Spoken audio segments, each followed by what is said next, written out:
For more, let's bring in our regional correspondent, Mandakini Galat. Mandakini, what more can you tell us?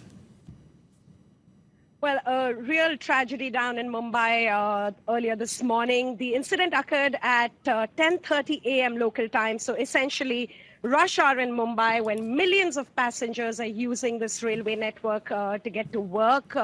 The incident itself, as you mentioned, occurred on a bridge that connects two of the city's fairly important railway stations. The fact that it was raining, of course, worsened the situation as hundreds of passengers were in these stations seeking shelter from the rain. Now, there are heart-wrenching visuals on Indian television screens that really just show a crush of bodies on this bridge as people try to get on and off it at the same time.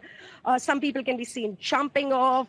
Loud screams can be heard of passengers trying to extricate themselves from the stampede.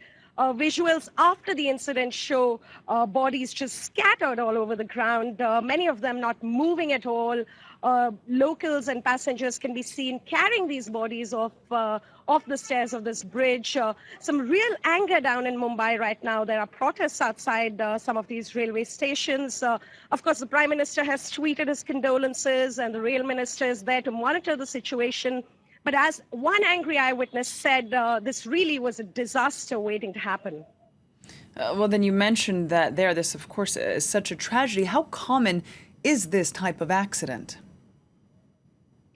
Well, unfortunately, fairly common. Now, this incident, of course, has shown a spotlight on how old and insufficient Mumbai's transport infrastructure is. It's really not sufficient for the city's 20 million residents. But more broadly, India has one of the largest rail networks in the world, spanning 70,000 kilometers. 23 million people use it daily. But on an average, 15,000 people are killed, because of falling off overcrowded trains every year. The government has called it India's annual massacre. So really, incidents of rail safety, accidents that result in fatalities are fairly common. The Prime Minister and his government have said that addressing this is a priority for them. They've invested $100 billion over the next 5 years, but many are asking whether that's enough. Much of this infrastructure was built over 100 years ago during the colonial times by the British.